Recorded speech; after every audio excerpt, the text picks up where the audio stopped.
Hey everyone, and welcome to The Explainer. Today, we're going to talk about something that might just turn everything you think you know about success completely upside down. So let's just jump right in with a pretty wild question. What if the entire formula we've been sold our whole lives for how to be successful is, well, completely backwards? You know the drill, right? It's the story we're all told, especially in our careers. You've got to work harder, put in the long hours, climb the ladder. And once you've finally hit that big success, then, and only then, can you be happy, right? Happiness is supposed to be the prize you get at the very end. Well, what if that's all wrong? According to some fascinating research from Harvard's Shawn Achor, that formula isn't just a little off, it's completely broken. He basically takes that entire equation and flips it right on its head, showing us a totally different and frankly a much more effective way to think about high performance. And this right here is the big aha moment. We've been taught that success leads to happiness, but what the data actually shows is the exact opposite.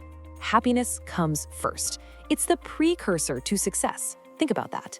A positive mindset isn't the reward you get for winning.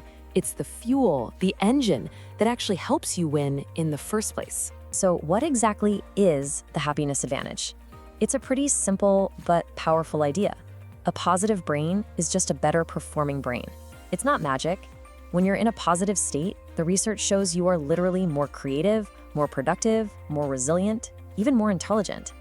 The key thing to get here is that this isn't some fluffy feel-good idea.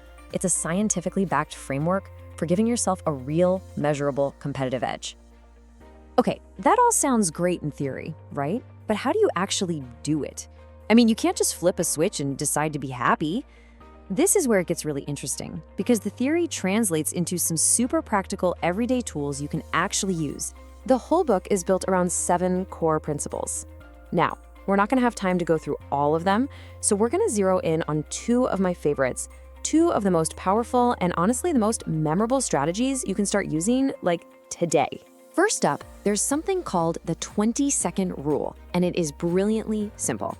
You know how the hardest part of starting a new good habit is, well, just starting it? Achor calls that initial hurdle activation energy. The trick is to just lower that barrier.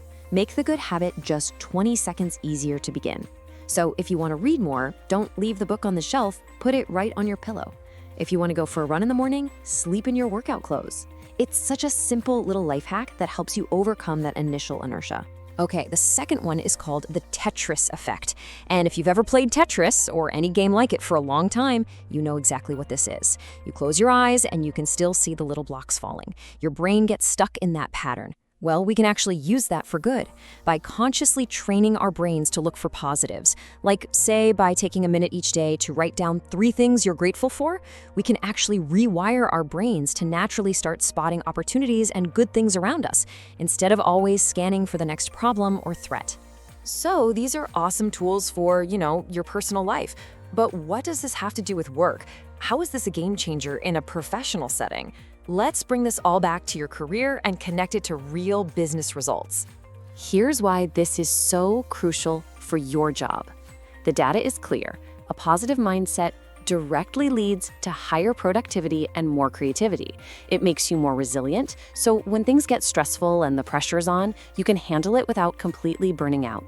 And if you're a leader, this is basically a blueprint for building a positive work culture where your entire team can actually succeed and feel good doing it. Now, to be fair, no idea is perfect, and it's always good to look at the other side. Some critics point out that the book is maybe more of a great starting point than a deep dive. And a lot of the stories are from his time at Harvard, which for some people can feel a little bit unrelatable or, a bit elite. So where does that leave us? When you boil it all down, what's the big takeaway here? What's the real strategic advantage we're talking about? The verdict is this: positivity isn't just a nice to have or some soft skill. It is a hardcore strategic asset.